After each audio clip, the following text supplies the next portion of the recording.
They always said I was born to serve. 23 years of marriage, and my mother-in-law Margaret still introduced me as David's wife who does all the cooking. Never by name. Never with respect. Just the woman who made their meals appear like magic while they gathered around tables I set, eating food I prepared, discussing lives I wasn't invited to join. I'm Sarah, and I'm 48 years old.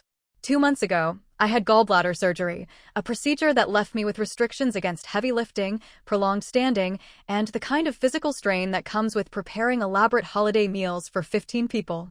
But my family had other plans. The morning sun filtered through our kitchen window as I gingerly moved around, still favoring my left side where the surgical sites hadn't quite healed. David sat at the breakfast table, scrolling through his phone with his usual morning coffee, when his mother called. "Mom wants to confirm Christmas dinner," he said without looking up.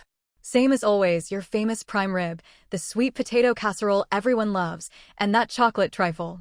Oh, and she's inviting Uncle Robert's family this year, so plan for 20.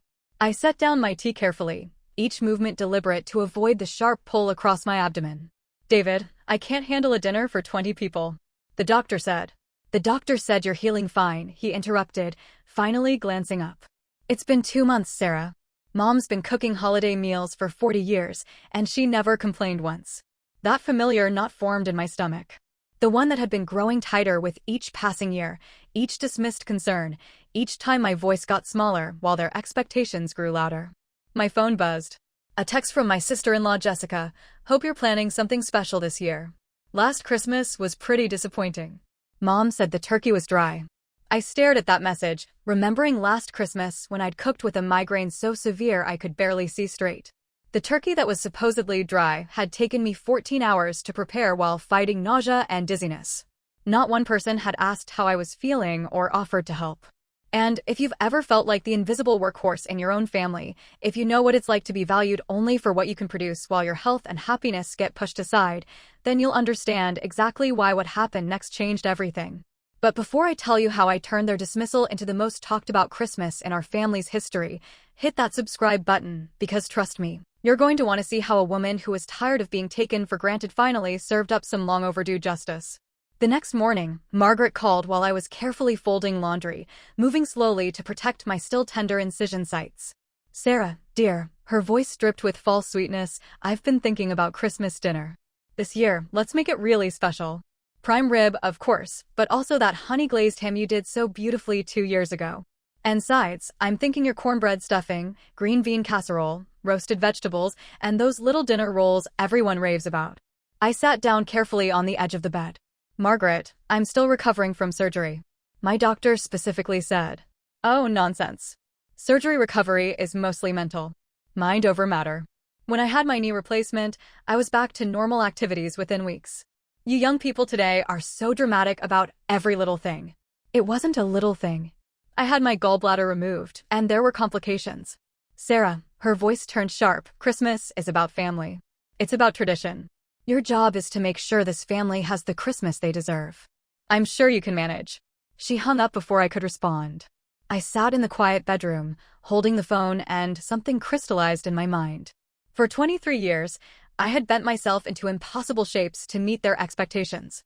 I had cooked through illnesses, hosted during personal crises, and smiled through countless holidays where my efforts were criticized more than they were appreciated. But this year was different. This year, I had a legitimate medical reason to say no. And their response told me everything I needed to know about how they really saw me. That afternoon, I called my best friend Linda. We'd known each other since college, and she was the one person who'd always seen through my family's dysfunction. "They want you to cook for 20 people 8 weeks after major surgery?" Linda's voice was incredulous. "Sarah, that's insane." "I know," I whispered, afraid somehow that David might hear. "But if I don't do it, Christmas will be ruined, and it'll be my fault." "Let me ask you something," Linda said gently. "When was the last time any of them asked how you're feeling? When was the last time someone offered to help you, instead of just expecting you to handle everything?" I couldn't answer because the truth was too painful. They never asked. They never offered.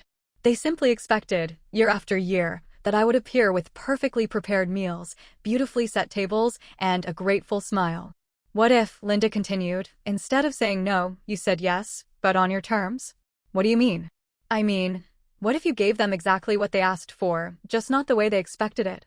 That evening, I sat at my computer and began researching catering companies, meal delivery services, high-end restaurants that offered holiday packages. I wasn't looking for the cheapest options, I was looking for the most educational ones. 3 days later, I called Margaret back. "I've been thinking about Christmas dinner," I said, my voice steady. "You're absolutely right that it should be special. I've arranged for everything to be perfect." "Oh, wonderful. I knew you'd come around. What's the menu?" "It's a surprise," I said. "But I guarantee it will be a Christmas dinner no one will ever forget." Over the next 2 weeks, I carefully orchestrated what I privately called the Great Christmas Education. I booked Christmas dinner for 20 people at Meridian, the most expensive restaurant in our city. The kind of place where dinner for 20 would cost what most people spent on a car. But I didn't just book dinner. I scheduled it for exactly the time Margaret expected to be served at our house. I arranged for transportation, a luxury bus that would pick up the entire family and take them to the restaurant. I even coordinated with the restaurant to prepare personalized menus with a special message. The cost was astronomical, nearly $8,000. But I had been saving money for years from the household budget David barely paid attention to, and I had some inheritance money from my grandmother that I'd never touched. This was going to be worth every penny.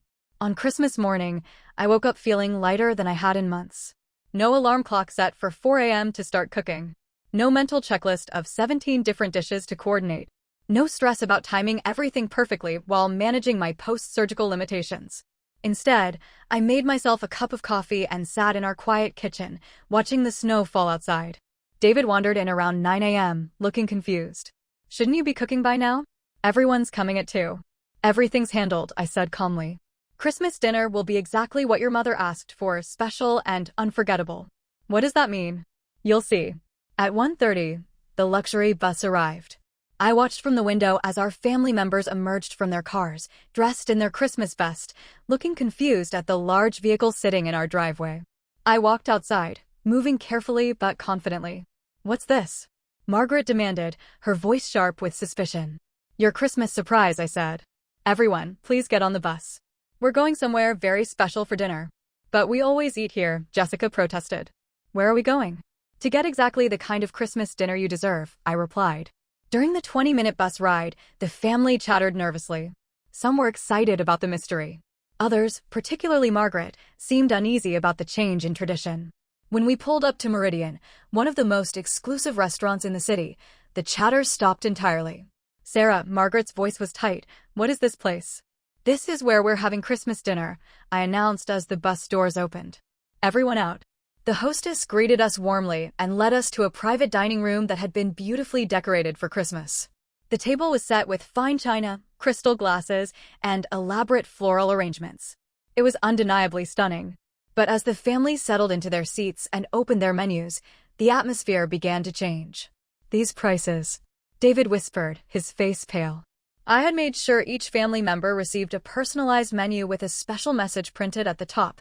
"Merry Christmas from Sarah, who has spent 23 years preparing your holiday meals while recovering from illnesses, managing her own health challenges, and never receiving help or acknowledgement. Today, you get to experience what special actually costs." At the bottom of each menu, I had included a detailed breakdown. Today's dinner for 20 people, $8,247. This represents approximately what Sarah's time, energy, and expertise has been worth each Christmas for the past decade, adjusted for current market rates. Margaret's face turned ashen as she read. "Sarah, what is this supposed to mean?" "It means," I said, standing slowly and with dignity, "that you're about to learn exactly what it costs to provide the kind of Christmas dinner you've been expecting for free." "You can't be serious," David said. "We can't afford this." "You're right," I replied calmly. "Which is exactly why I've already paid for everything. Consider it my Christmas gift to all of you, a lesson in appreciation." The waiter appeared to take drink orders, and I could see the family frantically calculating in their heads. Even appetizers at this restaurant cost more than most of their usual Christmas gifts. "Sarah," Margaret's voice was strained, "this is ridiculous. We should go home. You can cook something simple." "I'm afraid that's not possible," I said. "You see, I'm still recovering from major surgery. My doctor specifically said no prolonged standing, no heavy lifting, and no stress. Cooking for 20 people would violate all 3 of those restrictions." "But you've always," Jessica started. "I've always pushed through illnesses and ignored my own health to meet your expectations," I finished. "But not anymore. Today, you're going to experience what it's like when someone else provides your special Christmas dinner.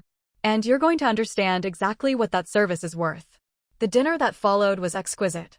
The restaurant had prepared a magnificent Christmas feast, prime rib that melted off the fork, sides that were perfectly seasoned, and desserts that looked like works of art. It was, without question, the most beautiful Christmas dinner our family had ever had. But the conversation was stilted. Every bite came with the knowledge of its cost. Every perfectly prepared dish was a reminder of what I had been providing for free, while managing my own health challenges and receiving criticism instead of gratitude. When coffee and dessert arrived, I stood again. "I have one more surprise," I announced. I pulled out an envelope and handed it to Margaret. "This is for you." Inside was a beautifully printed card with a message I had composed carefully. "For 23 years, I have provided Christmas dinners while battling migraines, recovering from the flu, dealing with food poisoning, and now major surgery. I have been criticized for dry turkey, burnt rolls, and not having enough vegetarian options. I have been told that my contributions were expected, not appreciated. Today's dinner cost $8,247 because that's what excellence actually costs when you're paying someone who values their own time and expertise. Next year, you have two options: hire a professional caterer or learn to appreciate the gift you've been receiving for free. The choice is yours." The silence that followed was deafening. Uncle Robert finally cleared his throat. "Sarah, we had no idea." "That's exactly the problem," I replied gently. "You had no idea because you never bothered to find out. You never asked about my health, never offered to help, never acknowledged what it took to make your holidays special." David reached for my hand. "Sarah, I'm sorry. I didn't realize." "You didn't realize because you chose not to see," I said, not unkindly but firmly. "For 23 years, I've been invisible except when you needed something from me." The bus ride home was quiet. I sat in the front seat, watching the familiar neighborhoods pass by, feeling something I hadn't felt in decades: peace. When we got home, the family dispersed quickly. Margaret left without her usual demands for next year's plans. Jessica hugged me awkwardly and mumbled something about not understanding how much work it was. David sat in his chair, staring at the wall.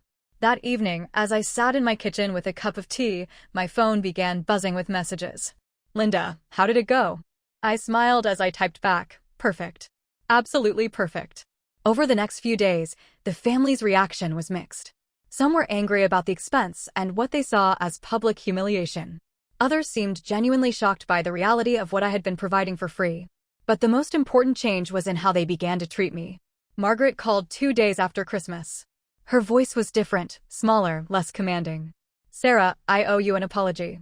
I never thought about how hard you worked or how much you sacrificed.